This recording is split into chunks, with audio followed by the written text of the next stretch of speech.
Nakakaiyak, nakakakilig, nakakatawa, nakaka-inlove. Dear MOR.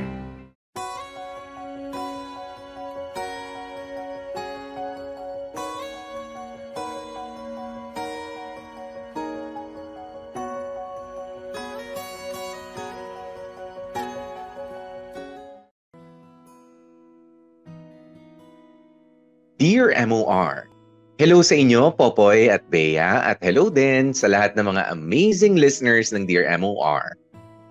I am Derek, and I really enjoy listening to your podcast.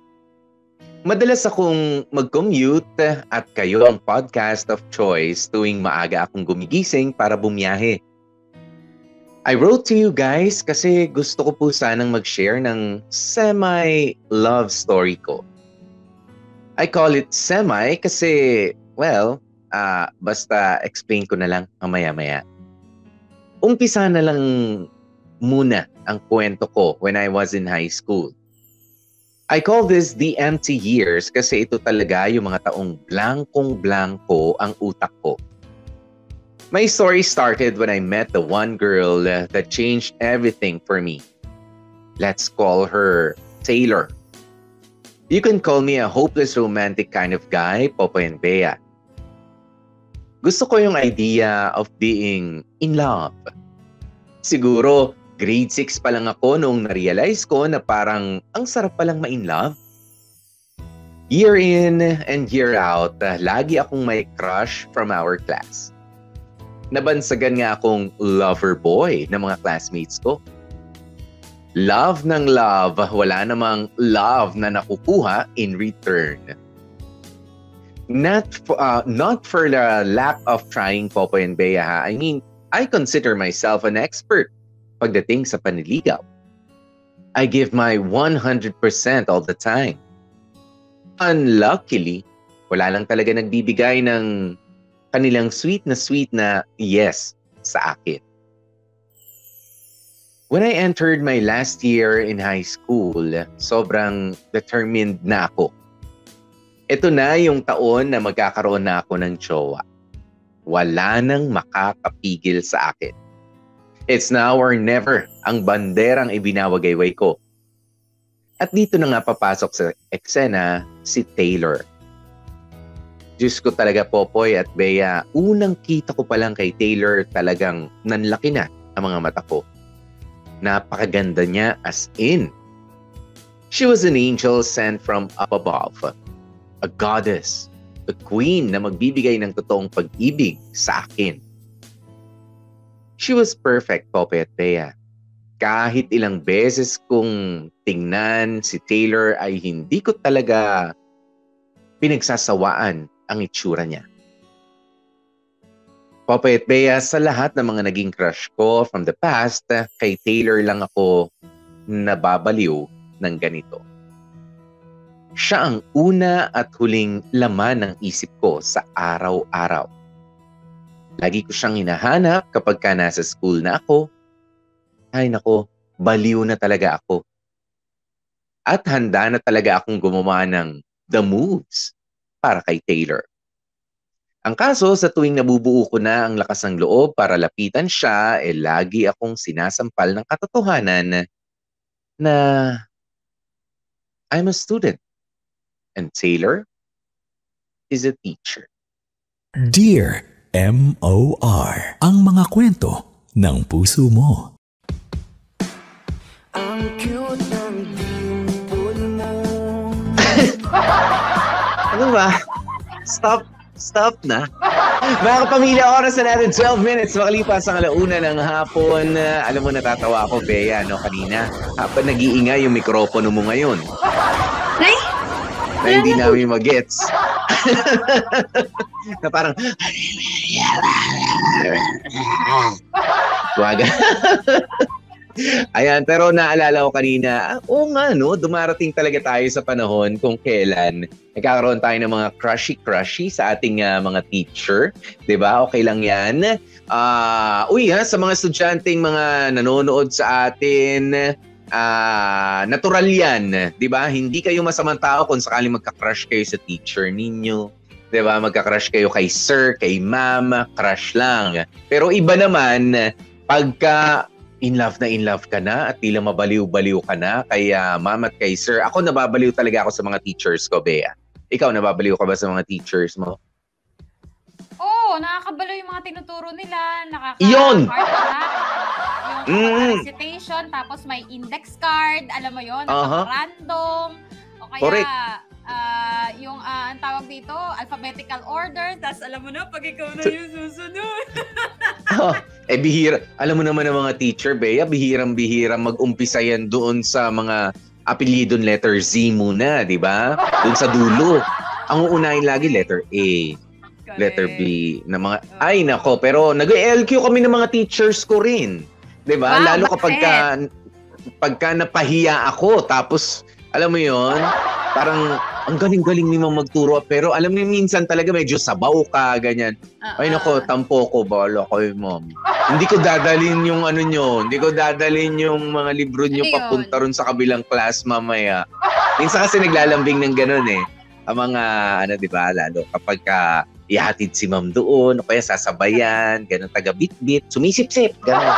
Pero relationship, wala namang relationship. Yung Iba to seryosong relationship Pero alam mo, Popoy, ako nung college hindi ako nakaka-relate kay Derek kasi never akong, alam mo yun, nagka-crush sa teacher, sa professor na lalaki, whatsoever.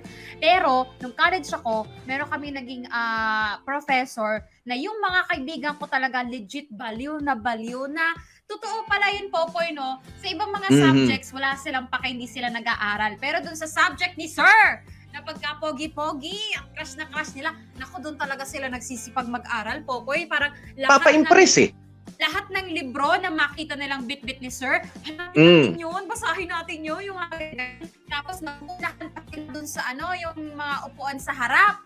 Para alam mo yun, kitang-kita sila ni Sir, yung mga ganyan. Tapos may time pa, Popoy, hindi ko talaga, alam mo, ako, taga-support lang ako sa mga kaibigan ko. Yung tapos na sa klase namin, tapos titignan yung schedule ni Sir, tara, punta tayo dun sa third floor. O, diba? Nandun pa ulit? Pupunta sa third floor para lang sumilip dun sa next class ni Sir. Para lang tumingin ng ganyan sa pinto. At sabi ko, gwapo talaga ni Sir. Ganyan. Yung kaya yung tinuto. Hindi ko siya matitigan kanina. Dito na lang ako tititig. Ay, Diyos ko. Alam mo, hindi biro talaga kapag yung mga babae nagka-crush sa mga professor nilang lalaki. Popoy, Diyos ko. Parang artista yung professor na lalaki kapag pumasok na sa classroom, pag pumasok na sa building, ay, si Sir! Hi, Sir! Tapos hindi talaga nahihiya, aminin mo pa yung mga babae, hindi talaga nahihiyang sabihin, Sir, gwapo-gwapo mo naman ngayon. Sir, kumain ka na, Sir. Sabay ka sa amin, Sir.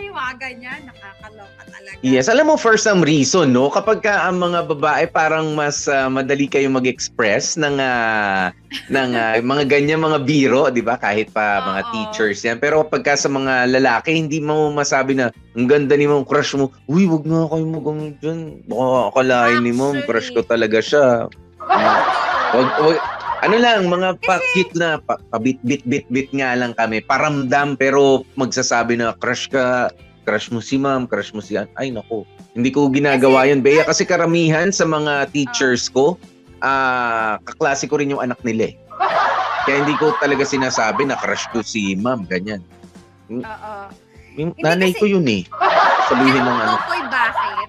Kapag ang babae kasi nagsalita, parang mas kadalasan talaga is pa-joke lang. Alam mo yun? Kaya malakas sa loob namin. Pero 'di ba, may parang may iba talaga kapag lalaki na nagsalita.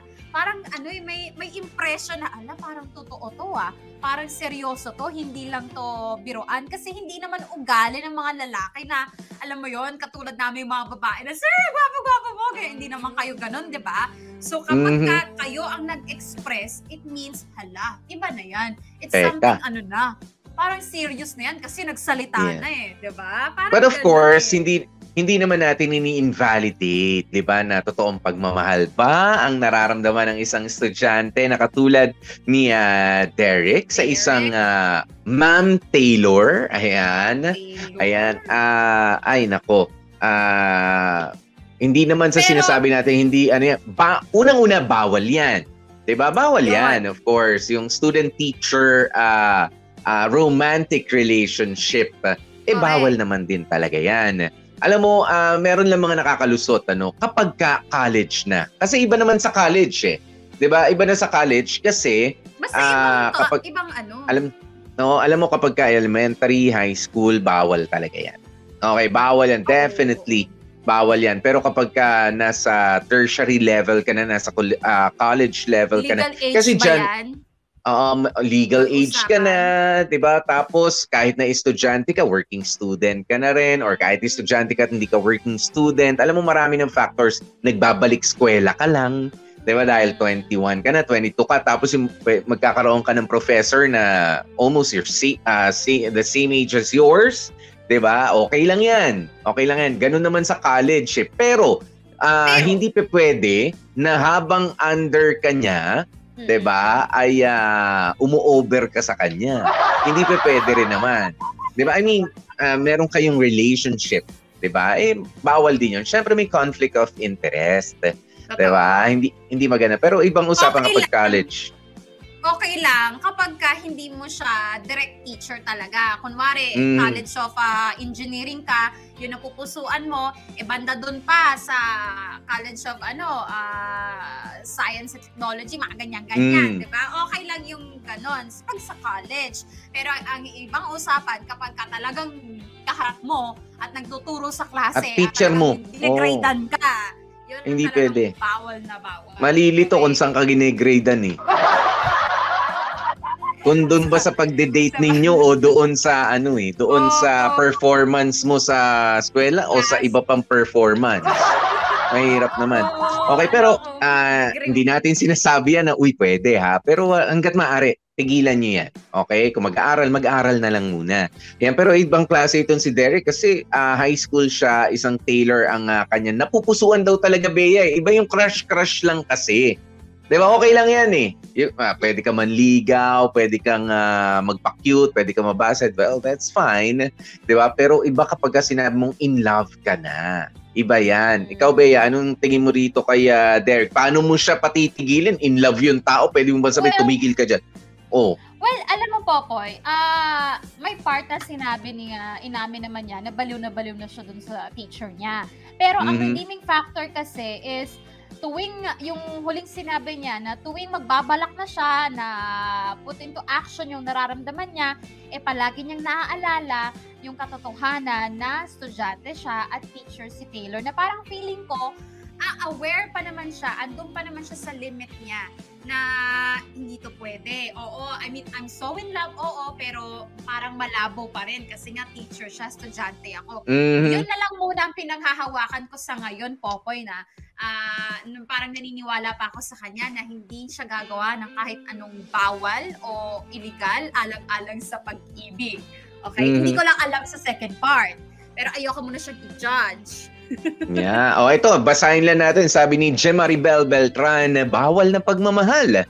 Malalagay syempre sa alanganin yung reputasyon at lisensya ng isang guro. Kaya as early as now, pigilan mo na muna yan. Ayan, kasi Bea, hindi naman natin hawak ang isip, ang puso ng mga tao. Malay mo naman, baka nga kasasabi natin kahit na high school, elementary, kung yung teacher din medyo mahina at type din pala yung estudyante. Alam mo, dito sa Pilipinas, medyo bihira tayo nakarinig ng mga ganyan. Okay? Pero sa ibang bansa, meron Bea, meron mga pumapatol.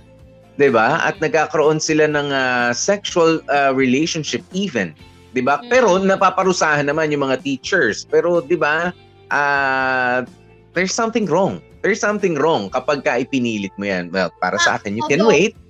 You can wait for your chance siguro in the future kasi wala naman diferensya. Age doesn't matter para sa akin o kumpara sa'yo. Pero alam mo, marami ka pang makikilala bukod kay ma'am, kay sir. Pero talaga meron naman minsan na babalikan mo siya, nandun pa rin. Ay nako, naging estudyante ka pero mas matanda ako sa'yo. Pero tinuruan mo rin ako magmahal kahit mas matanda ako sa'yo, iho. Yan yung ganun. Yung ganyan na mga eksena I can't imagine. Popoy, padaanin ko lang to. kumari mo, si Paula Grace Royo, Mm. nagpadala ng Oo nga. 100 stars. Oo. Ba? Missing my Thank you, Kamarkada Paula. friends. Sobrang challenging lang talaga nitong mga nakaraan. Uy, sana nasa mabuting kalagayan ka lang, Paula, ha? Tsikahin mo lang kami, ha, kung kailangan mo nang makakausap and whatnot. Okay? Pero maraming salamat sa pagbisita for today's video, Paula. Yeah. O, samantala, sa isang nagtago sa pangalang Lonzo Ball. Tapos na ba yung kwento? Haba naman ng usap nyo. Nasaan na yung kwento? Ewan ko, hanapin mo rin sa ibang pinakikinggan mo. Sige, magtyaga ka makinig dun sa mga pangit na drama. Pangalan? Nagtago sa pangalang Lonzo Ball. Oh. Lonzo Boy. Okay. Nagtago lang yan kasi NBA player yun si Lonzo Ball. Hindi, pero teka lang pagpasensya naman ng Lonzo Ball. Pag-usapan lang na rin. First Easy ka time lang. ba dito, Lonzo? First time mo ba dito sa Dear MOR? Parang first time. Kaya, Oo. parang bago-bago pa lang no? Hindi aware sa ating kalakaran. O ganito Oo, kalakaran, ganun ha? Hati-hati yung kwento, ha? Aware ka na, ha? Okay. Madaanin natin yung tropa mo, Marvin. Naalala ko naman yung teacher ko na in love sa akin. Sabi ni Marvin. Kaya lang, nagising ako O di wala Wali ka ngayon. Ayan, si Angela Yala, sabi niya, against din yan sa Code of Ethics ng mga professional teachers. Totoo, yun nga po yung sinasabi natin. Educational student po ako, kaya prohibited po talaga yung masyadong close na relationship sa mga estudyante. Yeah, thank you so very much. Si Lorilyn Bongkag, sabi niya, delete message na po siya agad. Oo nga, dinelete niya agad. Yung naghahanap. Pero ako naman, ina-encourage ko naman kung natatagalan kayo o sa Dear MOR, pwede po kayong magtiyaga nga makinig dun sa ibang mga Ano ka ba? Pero yun nga, the keyword is tiyagain. Tiyagain nyo na lang. Pero kung Dear MOR pa rin. Thank you.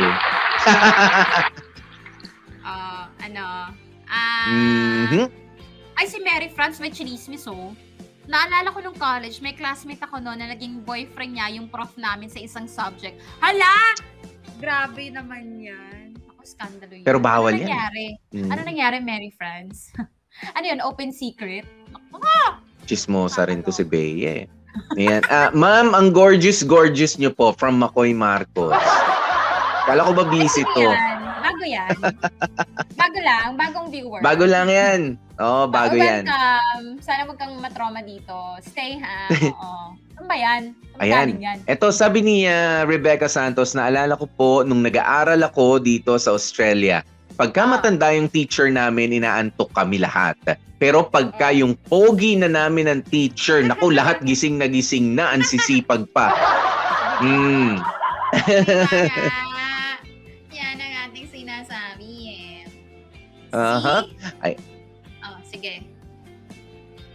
26 minutes makalipas ang 1:00 ng hapon, mga kapamilya. Tingnan nga natin. Hindi pa naman tapos ang ball game, ika nga, dito sa kwento ni Derek at ni Teacher Taylor. Ayan, Teacher Taylor. Ang ganda ng pangalan, Sosyal. Oo. Teacher niya raw sa pananahi. Ayan, kaya mga kapamilya, alamin natin. Okay? Tingnan natin kung matatahi ang kanilang mga puso o sa pangalan ng tatawaging Teacher Taylor itong kinikwento ni Derek. Ako po si DJ Popoy. That's my Goa Popoy. #Dear MOR last na please. Kasama niyo po, Gorgeous Bea.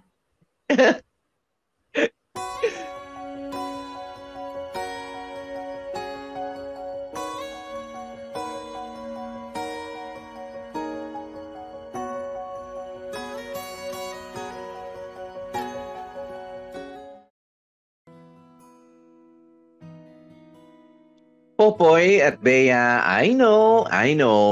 Wala akong pag-asa kay Taylor. She was mature, elegant, sophisticated.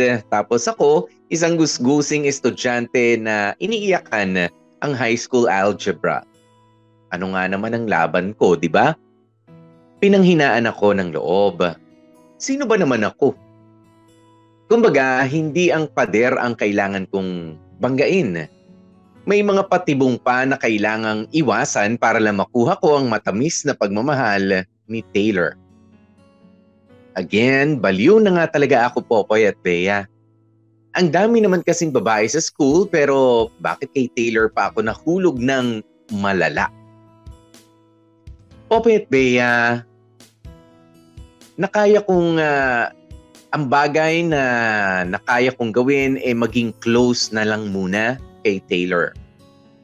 She was teaching the lower grade students sa school ko, kaya never ko naman siyang naging teacher, kaya gumawa ako ng paraan para mapalapit sa kanya. Tambay ako ng faculty ng school namin. Kapag ka may kailangan ng class advisor namin, ay ako ang nagpipresenta para lang maging dahilan at makapunta nga ako sa faculty room at makita si Taylor. Pangit nga lang pakinggan pero nagpaka-teacher's pet ako para lang magkaroon ako ng chance na mapalapit kay Taylor. Popoy at Bea, eventually ay nagagawa ko ng makausap si Taylor kahit pa hi and hello lang. Sa tuwing nagkakasalubong kami sa hallway, sa corridor ng school, lagi may hi at hello. At minsan, kwentuhan na rin. Masaya na ba ako sa ganito? Well, medyo. I mean, hanggang dito na lang talaga ang love story namin ni Taylor eh. She was well beyond my years and I could barely catch up. Malapit na rin ako makagraduate kaya I'm slowly losing hope.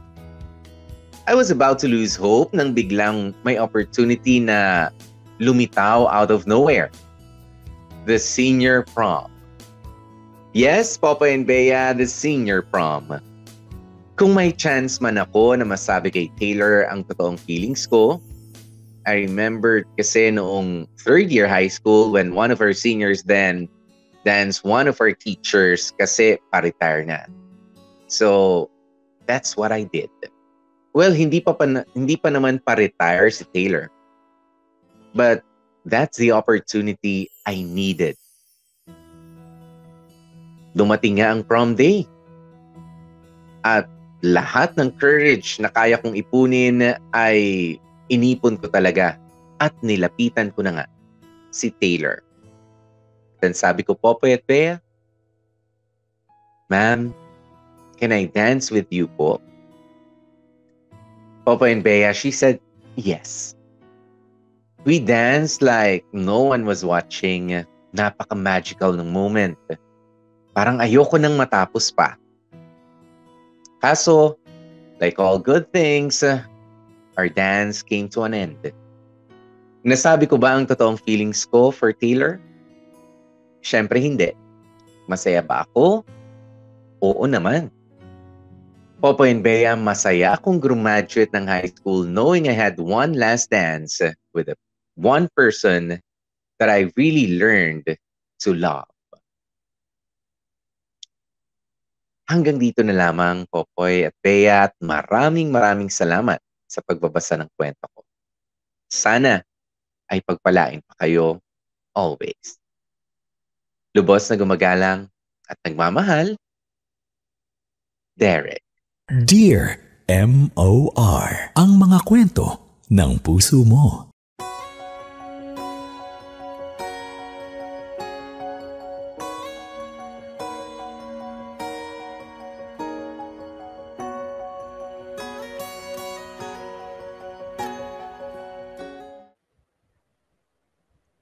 Mga kapamilya, oras na natin. 36 minutes makalipas ang alauna ng hapon.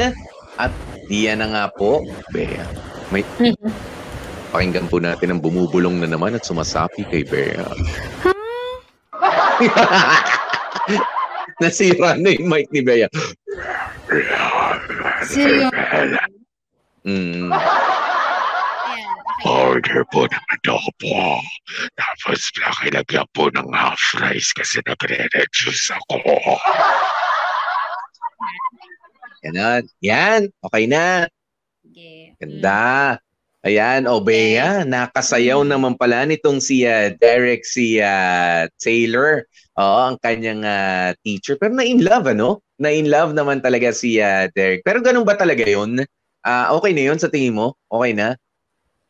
Alam mo, Pupoy, hanga naman ako dito kay kumparing Derek natin, no? Buti naman at hindi siya yung tipo ng teenager, 'di ba? Teenager Mhm. na, ano mo yun, nagpadala sa hormones. Nagpadala sa paniniwalang in love at hindi siya yung parang, 'di ba, yung iba kasi may mga tendency na magkaroon ng ano, ang tawag dito, wild imagination, nagiging Oo. delirious na parang, naku, baka type din ako ni ma'am. Kaya alam mo yon, ipupush ko 'to. Buti na lang matinong bata itong si Derek. At alam mo yon, Hmm.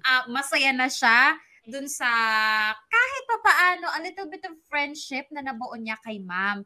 At natutuwa rin ako na ano, yung dun lang sa magkaroon sila ng moment na magkasayaw, happy-happy na siya doon. Oo. Parang nakita ko tuloy ang isang pag-uugali ni Derek na anong tawag dito, mabait na bata ito, mabait at may respeto, Popoy. At feeling ko isa yun sa pinaka-importante na meron si Derek, na kahit na in love siya, whatsoever, kahit na aminin natin, nasa imagination niya si ma'am every now and then, pinanatili niya yung professional relationship sa pagitan nila. At yun nga po, yung tinatawag na respeto. So, saludo ako sa'yo, Derek, ha?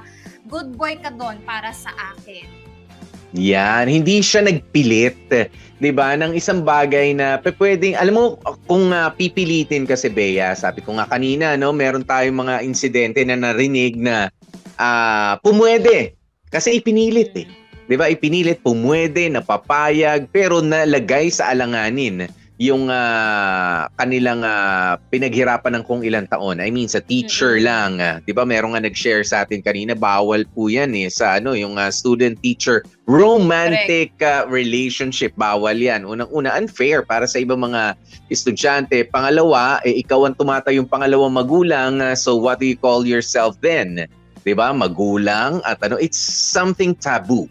'Di ba? It's something unacceptable para sa ating society. Pero hindi impossible, 'di ba? It's not ano tawag mo dito? It's possible na magkaroon after, 'di ba? After, kapag wala ka ng kinalaman doon sa mga ginagawa ng bata sa eskwelahan. Ganun naman 'yon. Pero ang dami ngang nagsasabi, ay nako, bitin. Ayan, katulad ni Laurelyn Bungkag. Ayan, bitin. Bitin man tayo sa kwento, ito lang yung masasabi ko, no? Pero para sa akin, sa tingin ko, yun. 'Di ba? Sa tingin ko, yun na yung na-fulfill mo na, 'di ba? Gusto mong magpa-cute, gusto mo kahit papaano maisayaw si ma'am. Correct. I don't know, para sa akin hindi na rin siya bitin. Kasi it's an achievement, Bea. 'Di ba? Na makasayaw mo yung crush na crush mo at talagang love mo, na wala naman talagang hindi ka naman masasaktan ng sobra. Diba? Hindi ka masasaktan ng masakit kasi hindi, well, alam naman natin yung tama o mali. Alam naman din natin kung ano lang yung hangganan natin sa ngayon. Diba? Who knows? 5 years from now or 10 years from now, bumalik ka, nandun si ma'am, single, talagang mahal mo pala talaga siya, nag-mature na ang isipan mo, niligawan mo, sinagot ka. Who knows? Diba? Pwede yun. Pero sa ngayon, wag mo na munang guluhin. Kumbaga, choose your battles. Diba? Hindi man problema ang pinresenta sa atin ni Derek, pero we should all learn to choose our battles. Diba? Hindi naman lahat ng dumaan sa harap mo ay papatulan mo. Hindi lahat ng mga dilema na ay kababaliwan mo. Diba, na darating. Minsan todo pasa is the term. Kumbaga, may dumating dito parang kaya, hindi. Kung hindi kaya, sige na, pasa na sa iba. Pasa na, palampasin na, at hayaan na sila. Para sa kanila yun eh. Diba? It's not my problem to solve, para sa iba yan. Tumaan lang sa harap ko, nagpakita lang, nag-hi lang. Pwede kang kumaway lang. Pwede ka nang hindi makipagkwentuhan doon sa problemang yun. Palampasin mo na lang, nakasalubong mo lang siya. Ganun lang yun. Correct. At saka para sa mga katulad ni Derek na nakakaranas ng ganyang sitwasyon, palagi nyo sanang iisipin na siguro palagi nyo nang naririnig to, pero eto talaga yung totoo bata pa kayo. Okay? Kung ano man yung nararamdaman nyo ngayon, pwedeng bugso yan ng inyong pagiging bata, yung mura nyo pang isip and everything. Pero alam mo yon, darating din yung panahon, magmamature din kayo, lalabas din kayo sa real world, at alam mo yon, marami pa kayong makikilala. Kaya as much as possible, huwag nyo muna masyadong i-focus yung lalo na yung high school life sa pag-ibig na yan. Enjoy nyo yung kabataan. Kasi every pag-ibig, hindi lang kilig yan, hindi lang saya yan. Palaging may kaakibat yan na sakit, na heartache, heartbreak, pag-iyak, disappointment. So alam mo yon, huwag nyo sanang dungisan ng yung kabataan by pagmamadali na makaranas ng pag-ibig kuno. Okay? So, enjoy nyo muna yung kabataan nyo. Okay? Marami pa kayong makikilala. Okay? There is more to life kasi, no? There is more to life than just being in love. Pero, di ba, kita nyo ang dinivert naman kasi nitong si Derek. Kung merong isang bagay na nagawa si Taylor kay Derek, this is yung to indirectly, di ba? Or unintentionally inspiring Derek. 'Di ba? Galingan yung kanyang pag-aaral para magpasikat, para maging anong tawag mo rito, hindi naman makapal yung mukha, no? Para maging malakas ang loob. Bibo, diba? Para maging kid. Para maging malakas ang loob, yung bang magsipag sa klase. Sabi niya nga, chinaga ako na magpaka-teacher's pet para lang makita si ma'am. Pero 'di ba magagamit mo in the future 'yan? Diba? Sa person-to-person communication, kailangan kong kausapin si Bea, kailangan kong kausapin si Popoy. Coordinate natin ito. Natuto ka na makipag-usap sa hindi mo lang kalibel, dun sa mas mataas sa'yo. Kasi dalawa lang naman ang level sa school eh. Diba? Kung hindi ikaw ang estudyante, ikaw yung educator. Diba? O ikaw yung admin. Diba? Ganun yun. So, kapag ikaw nakapag-usap ng maayos sa mga medyo mas mataas yung level sa'yo, na yung level of professionalism na ituturo mo yan sa sarili mo. Natuto nun itong si Derek. Diba? Habang nag-aaral siya, expected na ba yun sa kanya at an early age? I don't think so. Diba? Sa classroom lang yan dapat nakikipag-usap, pero kita mo naman, tumatambay na sa na-expose niya yung sarili niya sa faculty room. Diba? Nakikilala niya si ma'am, nakikilala niya si Ganon yun eh. Kumbaga may level up pa. Pero dahil yun sa, hindi lang sa pagiging in love, kundi sa inspirasyon na naibigay. Ano tawag mo nga rito? Yung ni Teacher Taylor. Diba? Kaya thanks to Teacher Taylor sa kanyang hindi naman, anong tawag mo dyan, hindi naman sinasadya na inspirasyon na ibinigay. Diba? Para sa isang Derek. So wala na rin wala na rin nawala, Bea. Wala nang nasayang sa efforts. At saka alam mo, Popoy, maraming salamat, Derek, na sumulat ka ha. Kasi madalang lang kaming makabasa ng letter, makatapos ng programa nang hindi masyadong nasi-stress ni Popoy. So maraming salamat dahil isa kang yung storya mo breath of fresh air. Hindi kami nasa-stress ngayong araw. Yes. Ang cute eh. Ang cute lang Popoy. Nakakatuwa actually itong si Derek. Yeah. Thank you, Derek, for sharing your story. Tsaka ngayon kita mo ang ganda ng pagkakakwento niya, no? Ilan sa atin, okay? Ito sa mga lalaki, mga nanonood, kung nakaranas man kayo ng prom, ako nakaranas naman yata ako ng prom noon, ilan sa atin na may crush kay teacher na nayaya si teacher na maidance man lang at napapayag? Diba? I don't know. Pero parang bibihira. Pero si Derek nagawa niya yan kahit papano. Kaya isipin ni ma'am na meron siyang crush sa kanya o in love na nga sa kanya o hindi, pero nagawa niya. Ako hindi eh. Bea, meron akong crush na teacher. Crush na crush ko. Actually, crush namin ng barkada ko, pero wala naglakas loob. Andun lang si ma'am. Diba? Andun lang si ma'am sa gilid. Siyempre, nanonood na. Pero hiyang-hiya kami na niyayain siya, nibiruin, ganyan. Ayan, pero nagawa ba natin? Hindi. Pero si Derek merong story na ganito na naksa. Idol, pre. Idol. Pwede naman palang ganun lang. Sino pa, Popoy? Meron ka bang babasahing comment? Si Raven, meron uling pa 30 Swedish krona. Thank you. Si John Raymond, sabi niya, once in a lifetime opportunity yung mga ganyan eh. That's true. Diba? At least pagka bumalik sa alaala mo, mag-reunion kami, sasabihin mo na mas professional ka na rin. Si ma'am na invite nyo, Ma'am Taylor, Mm. alam mo, crush na crush kita dati. Naalala mo, isinayaw kita. Oo, ikaw lang naglakas ang loob.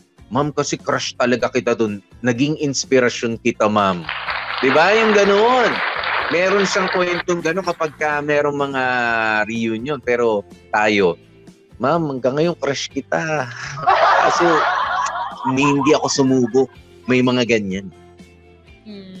O sabi ni Paula Grayson, napaka-wholesome lang ng story. Totoo. Mhm. Love it. At least napaisip si Derek at hindi nagpadalos-dalos sa desisyon niya about sa feelings niya towards Teacher Taylor. I love it. Mm. Buti naman nag-enjoy ka, Paula Grace. At si Paula Grace pala po nag e-empake ng mga gamit sa Saan ka nilalagay pupunta? sa mga box. Oo, yun nga eh. Paula, ano bang meron? Chika mo nga. Balitaan mo kami. Anong ganap sa life mo? Ba't ka nag-i-empake? Saan ka pupunta, ha? Si Junel Ponce, wala daw from sa batch namin. Okay lang yan. Sakto lang naman. Oo. Depende sa budget kasi ng school yan. Parang sa amin nun, nahirapan pang i-push eh. Pero nailusot din. Nako, may chismis tong si anon, pero hindi ko nababasahin. Si Alma Corsanes. Pero salamat, Alma. Salamat sa chika. Basta we don't encourage you to say bad words here, okay? Sa natin, sa competition. This is okay lang yan. Si Bea naman, nag-alala naman agad sa akin. Ikaw kasi yung kauna-unahang chumichika dyan, dumidiga dyan. Buti na lang Di si naman. Rainboy, nagpadala ng 20 stars. Ito na lang muna ang pag-star ko ngayong, ako ay 27 anyos na, proud to be single forever na talaga to. Huwag kang mawala ng pag-asa, RB. Ano ka ba? Hanggat Huwag wala kang ka mawala pa sa ng pag-asa. hukay, may chance ka pang magka-jowa. Huwag kang mag-alala, huwag kang mag-explain, Renny Boy, because nobody's asking. Joke lang. You're so Relax ka mean. lang. Darating at darating yan. Darating. O kaya naman, baka dinideliveran mo na pala ngayon. Baka siya na yung pipick upin mo. Kasi de-deliver ka ng tubig from time to time, di ba? Bukod sa tindahan. Baka sa susunod, Renny Boy, pakuha naman dito kasi bakante. Bakante na yung puso ko. Yan, mga ganyan. Okay. Ay, Popoy, may nagpahabol si Paula Grace, Ang sabi niya, nagde-declutter lang siya. Binabox niya yung mga memories niya with the hobby. Yun din na na-feel ko. Ayan. Yes. Nandito lang kami ha, Pawi, at Chumika ka lang dyan ha. Yakap ang mga friends mo rito for you. Ayan, ikaw naman naka-message ka naman din sa akin directly. Kaya we love you, Pawi. You're strong, okay? You got this. Alright, mga kapamilya, oras na natin 10 minutes bago mag-alas 2 ng hapon. Maraming salamat po sa inyo at nandito, nagkasama-sama na naman po tayo. Ako po si DJ Popoy, that's my Guapopoy. And of course, Queen of Bardagulan, Gorgeous Bea, Bea po. Yan, Queen of Bardagulan na inaawat si Popoy. Kaya naman na kayo, you stay safe, stay healthy, at kahit anong mangyari, mga ka-family, please, stay happy. Bye!